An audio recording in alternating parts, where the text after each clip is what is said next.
उस कन्या को लेकर के पुनः मथुरा आया और जैसे ही उस कन्या को लेकर के प्रभु वसुदेव जी मथुरा में आते हैं जाती है, पुनः हाथों में हथकड़ियां बंद हो जाती हैं, क्योंकि वो कन्या और कोई नहीं थी, वो साक्षात प्रभु की योग माया थी।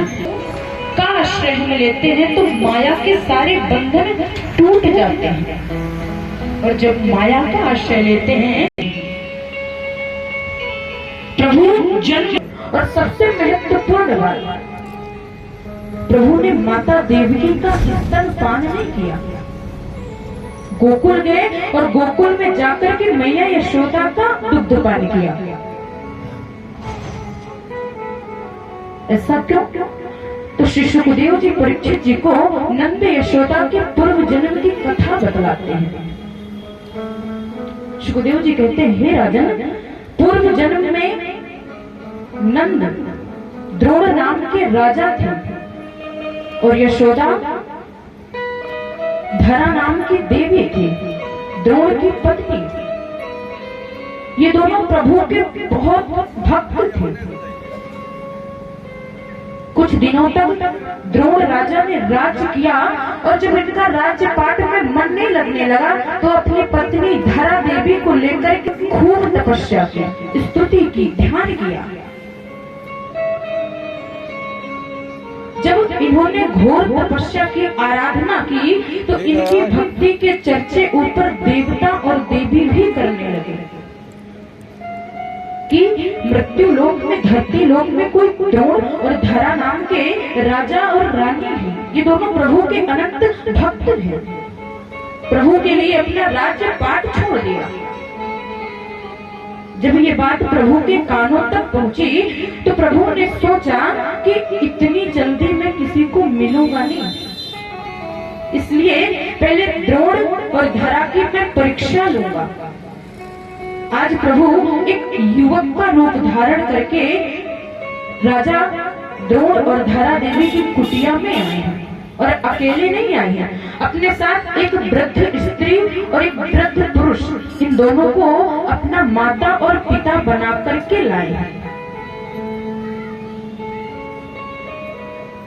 उस समय कुटिया में द्रोण नहीं थे, वो भिक्षा मांगने के लिए भ्रमण में गए थे।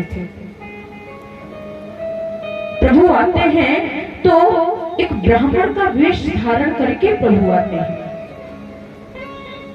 देवी धरा अपने द्वार पर एक ब्राह्मण को देख करके अत्यंत खुश होती है, प्रसन्न होती है। प्रभु आते से ही कहने लगते हैं, अरे देवी, हमें बड़ी जोर की भूख लगी है, हमें भोजन दो। तो धरा देवी कहती हैं, ब्राह्मण देवता, आप कुछ क्षण इंतजार करिए, मेरे पति आते ही होंगे, और जब वो कुछ लेकर के आएंगे तो मैं आपके लिए बढ़िया भोग बनाऊंगी। प्रभु कुछ देर तक तो बैठे रहे, लेकिन फिर कहते हैं, देवी, हमें बहुत जोर की भूख लगी है, और यदि आप ऐसे ही हमें बिठाले रहेंगी तो भूख के मारे हमारे माता और पिता की मृत्यु हो जाएगी।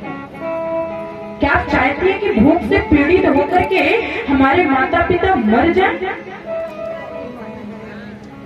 इसलिए हे देवी, हमें कुछ खाने के लिए जल्दी से दो। तो देवी धरा कहती, प्रभु आप रुकिए, कुछ इंतजार करिए।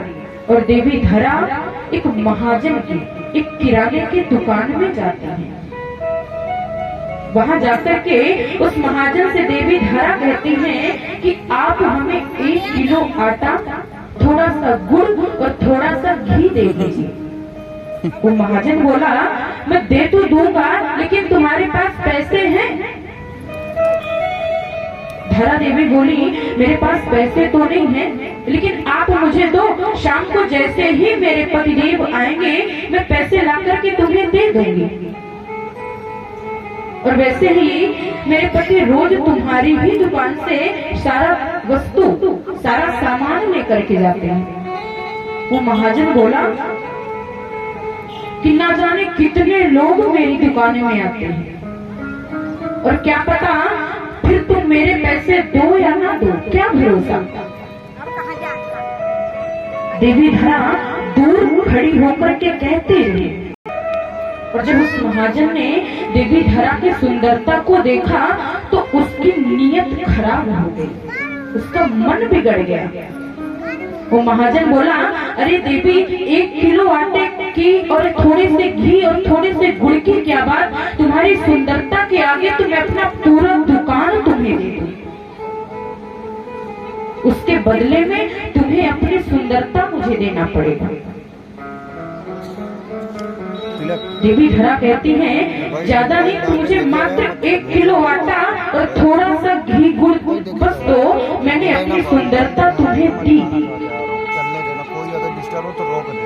और जब उधर महाजन वो सामग्री देने लगता है तो धरा देवी उस महाजन की दुकान से एक लोहे का कील उठाती है, जिससे गुड़ पीटा जाता होता है लोहे का।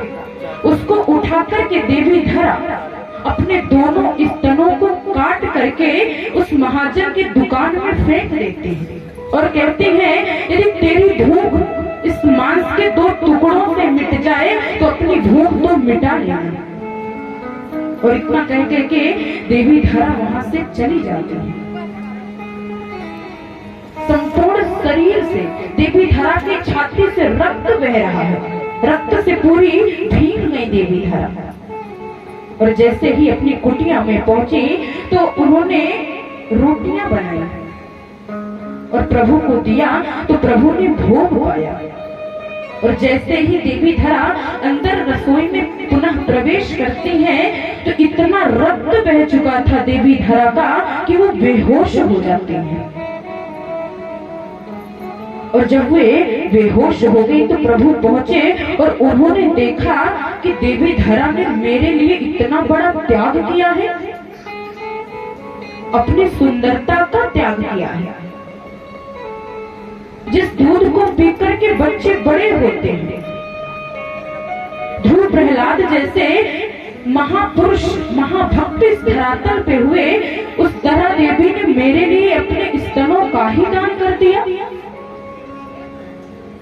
प्रभु ने धरा देवी के सर पर अपना हाथ घुमाया तो धरा देवी को होश आया और प्रभु कहते हैं, है कितना गौरवशाली पद वसुधा में हिंदू नारी का, है कितना गौरवशाली पद वसुधा में हिंदू नारी का, आतिथ्य सत्कार के आगे जिसने सौंदर्य रूप का दान किया। भारत की नारी की एक विशेषता होती है, आतिथ्य सत्कार के लिए देवी धरा ने अपने स्तनों को ही, अपनी सुंदरता को ही दान में दे दिया। प्रभु कहते हैं, देवी, आपके इस बलिदान को मैं खाली नहीं जाने दूंगा। आज आपने मेरे लिए जो किया है उसका परिणाम, उसका फल मैं आपको जरूर दूंगा। और द्वापर में जब भगवान कृष्ण का रूप, कृष्ण का अवतार लेकर के आए तो वही धरा नाम की देवी यशोदा बनी और वही द्रोण नंद बनी। इसीलिए प्रभु ने देवकी मैया का स्तन पान नहीं किया, यशोदा मैया का दूध पिया। आज नंद महल में बड़ा उत्सव हो रहा है, सब नाच रहे हैं। जितने भी गोकुल की गोपियां हैं, ग्वाल बाल हैं, सब मैया यशोदा को बधाई दे रहे हैं, सब गा रहे हैं। आइए एक छोटी सी बधाई गीत हम भी गाते हैं। हो जुग जुग जीवेरी यशोदा मैया तेरो ललना, हो जुग जुग जीवेरी यशोदा मैया तेरो ललना, तेरो ललना मैया तेरो ललना, तेरो ललना मैया तेरो ललना, तेरो ललना मैया झूले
जुग जुग जिए यशोदा मैया तेरो ललना, जुग जुग जिए यशोदा मैया तेरो ललना, तेरो ललना मैया झूले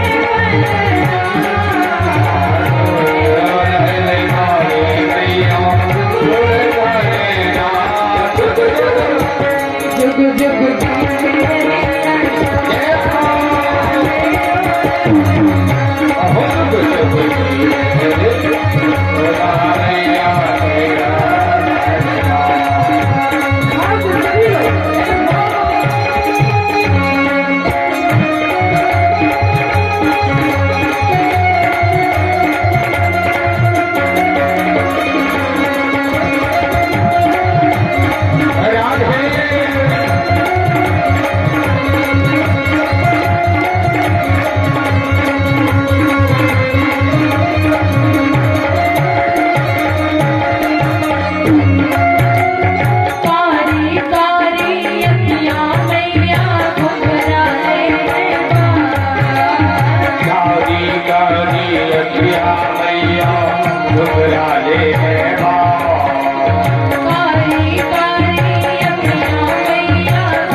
कृष्ण लाल की जय हो, नंद के आनंद की जय हो। सारे ब्रजवासी गोकुल में उत्सव मना रहे हैं, उत्साह मना रहे हैं, उमंग कर रहे हैं। उधर कंस ने आपातकालीन सभा बुलाई और अपने सैनिकों से कंस कहता है कि देखो तुम्हें तो पता ही है कि मुझे मारने वाला मेरा काल जन्म ले चुका है और मैं नहीं चाहता कि वो बड़ा होकर के मुझे मारे।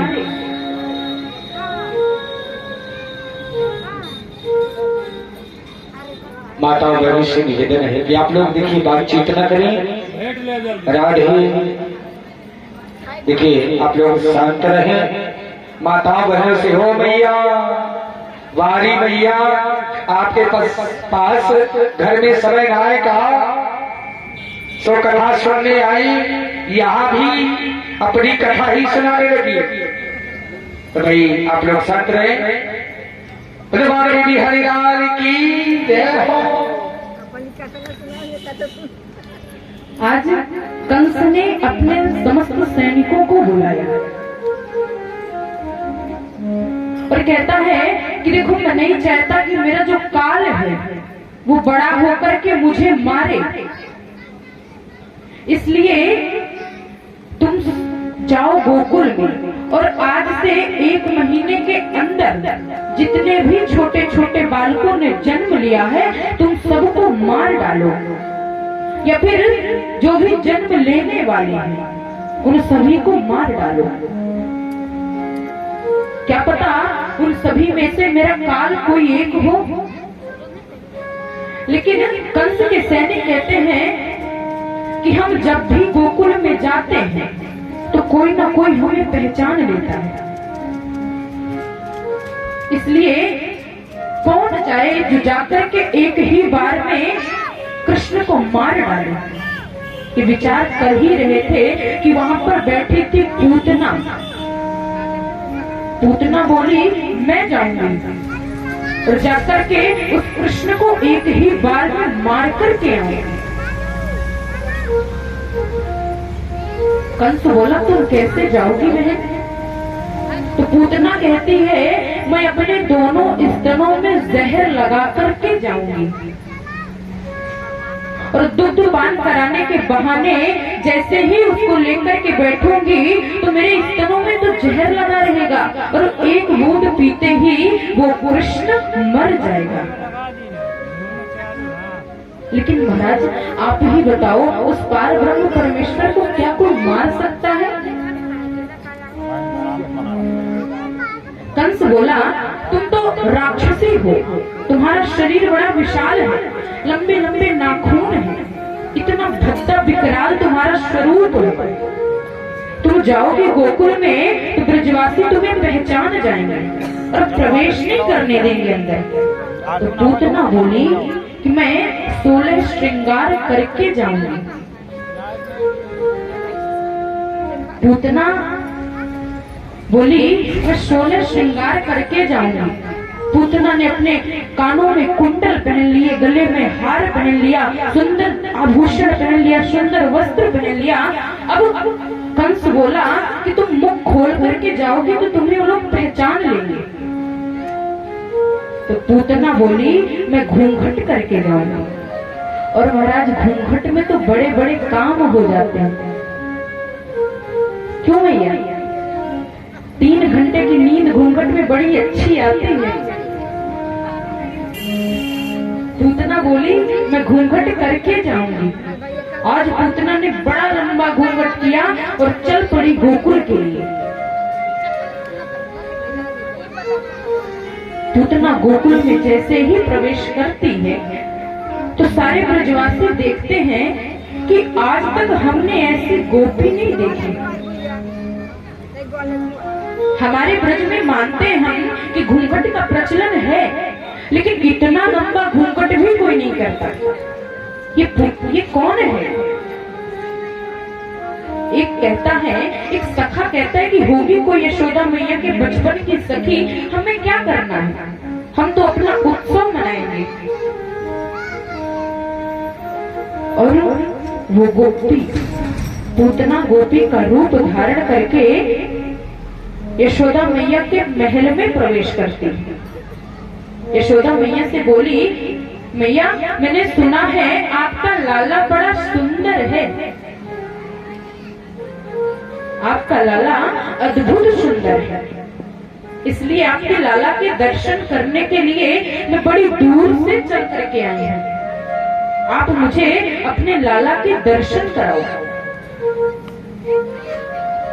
यशोदा मैया विचार करने लगी कि इस गोपी को आज तक मैंने पहले कभी देखा नहीं है, ये कौन हो सकती है? लेकिन चलो ठीक है, कोई भी हो, मेरे लाला के दर्शन करने के लिए आई है। यशोदा मैया बोली देखो वो पालने में मेरा लाला सो रहा है, जाओ तुम उसके दर्शन करके आओ। मैं थोड़ा व्यस्त हूँ, मैं घर के कामों में व्यस्त हूँ, तुम दर्शन करो, मैं अभी आती हूँ। पूतना गई। पालने में भगवान सो नहीं रहे थे, लेटे थे और जग रहे थे। लेकिन जैसे ही भगवान पूतना को देखते हैं तो अपने दोनों नेत्रों को बंद कर लेते हैं।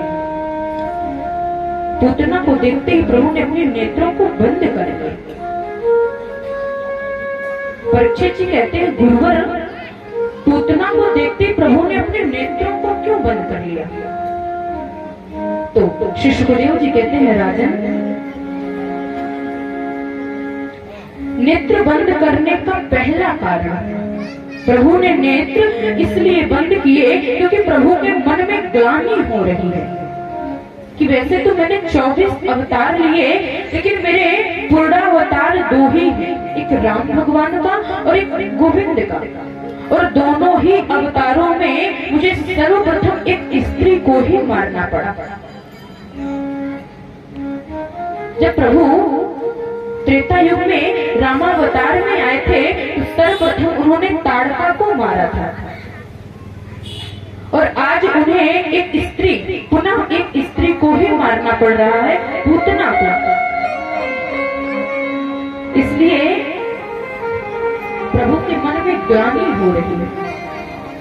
नेत्र बंद करने का दूसरा कारण, प्रभु नेत्र बंद करके ये विचार कर रहे हैं कि ये पूतना भले ही मुझे मारने के लिए आई है, लेकिन ये काम तो एक माँ का करेगी। जिस प्रकार से एक माँ अपने छोटे से बच्चे को अपना दूध पिलाती है, वैसे ही ये पूतना मुझे अपना स्तन पान कराएगी। सो नेत्र बंद करके प्रभु ये विचार कर रहे हैं कि इस पूतना को मैं कौन सी गति प्रदान करूं। नेत्र बंद करने का तीसरा कारण, प्रभु के दोनों नेत्रों में सूर्य और चंद्रमा का वास होता है। वे सूर्य और चंद्रमा अपनी आंखों के सामने अपने प्रभु को विष पीते हुए नहीं देख सकते, इसलिए प्रभु ने अपने दोनों नेत्रों को बंद कर लिया। नेत्र बंद करने का चौथा और आखिरी कारण सुखदेव जी परीक्षित जिसे कहते हैं कि प्रभु नेत्र बंद करके भोले बाबा का ध्यान कर रहे हैं। प्रभु कहते हैं कि हमें विष पीने की आदत नहीं है, विष पीने की आदत तो भगवान भोलेनाथ को है। इसलिए प्रभु नेत्र बंद करके भोलेनाथ का ध्यान कर रहे हैं कि जब हम इस पूतना का दूध पिएंगे तो आप आकर के हमारे कंठ में बैठ जाना। आज पूतना अपनी गोदी में जैसे ही कन्हैया को लेकर के बैठी और अपना स्तनपान कराने लगी, तो ही कंठ में भगवान के भोलेनाथ आकर के बैठ गए। अब पूतना विचार करने लगी, थोड़ा सा पिएगा कि मर जाएगा। एक छोटा सा शिशु, छोटा सा बालक, उसके अंदर कितनी क्षमता हो सकती है। बस थोड़ा सा पिएगा और जैसे ही ये मर जाएगा तो ही मैं भाग जाऊंगी। लेकिन प्रभु को तो कुछ और ही मंजूर था। प्रभु ने आधे घंटे, 1 घंटे, 2 घंटे तक स्तनपान किया, लेकिन कुछ हो नहीं रहा। अब पूतना बड़ा डर रही है। विचार करिए कैसा विचित्र बालक है कि 1-2 घंटे से जहर पी रहा है और इसे कुछ हो नहीं रहा। दूध पीते पीते प्रभु ने पूतना के प्राणों को पीना शुरू कर दिया। पूतना का संपूर्ण बल क्षीण होने लगा। अब पूतना चिल्लाने लगी, अपने हाथ पैर पटकने लगी, बड़ी जोर जोर से चिल्लाने लगी, अरे कोई मुझे बचाओ, ये मुझे मार डालेगा, ये साधारण बालक नहीं है, ये तो साक्षात ब्रह्म है। बड़ी जोर जोर से पूतना चिल्लाने लगी और चिल्लाते चिल्लाते पूतना आकाश मंडल में उड़ी और उसका प्राणांत हो गया और धड़ाम से जोर से जमीन में गिर पड़ी। अब जैसे ही वे जमीन में गिरी तो इसकी आवाज सारे ब्रजवासियों के कानों तक पहुंची, क्योंकि जब पूतना गिरी तो वो अपने असली रूप में आ गई, राक्षसी वाले रूप में आ गई, और उसका शरीर बड़ा लंबा चौड़ा है, 6 फीट लंबा है और 3 फीट चौड़ा है।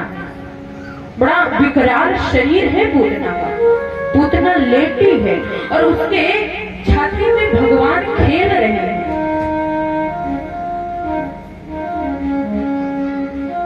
जब यशोदा मैया ने आकर के देखा तो पालने में भगवान नहीं थे।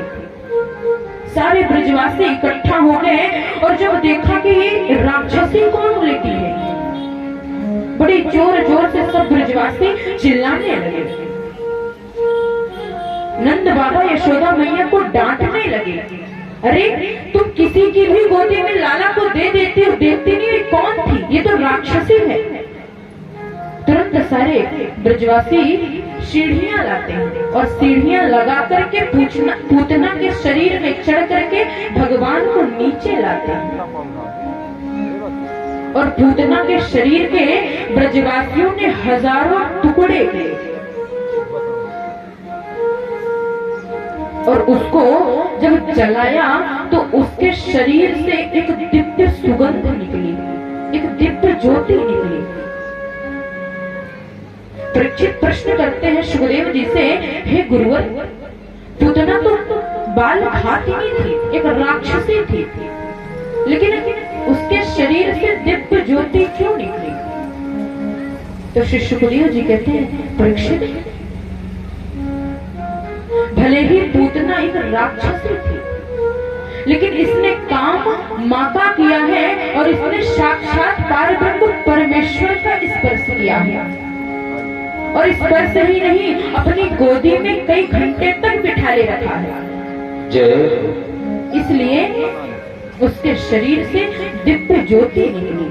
प्रभु ने पूतना का उद्धार किया और जो गति कई वर्षों बाद मां यशोदा को मिलने वाली थी, वही गति आज प्रभु ने पूतना को प्रदान करी।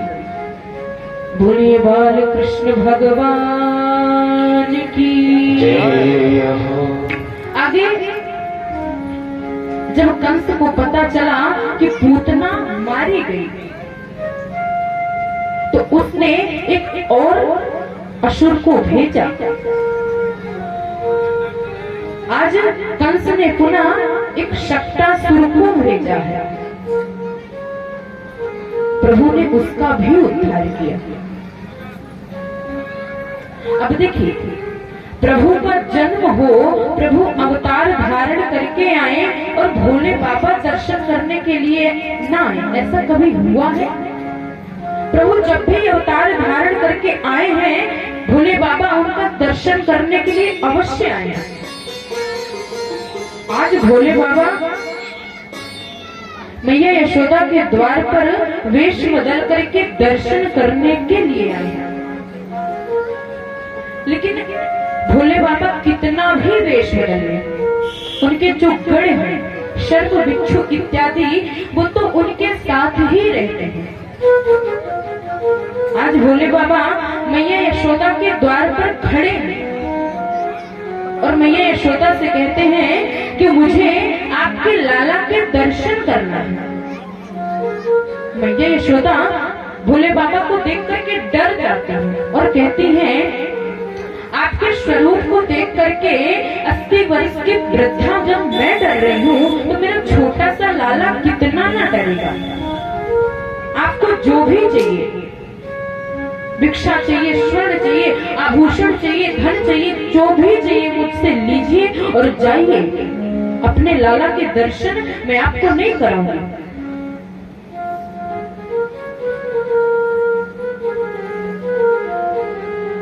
मैया कहती है, मेरा लाला अभी सोया हुआ है, कि मेरा सोया हुआ है गोपाल, वो शिव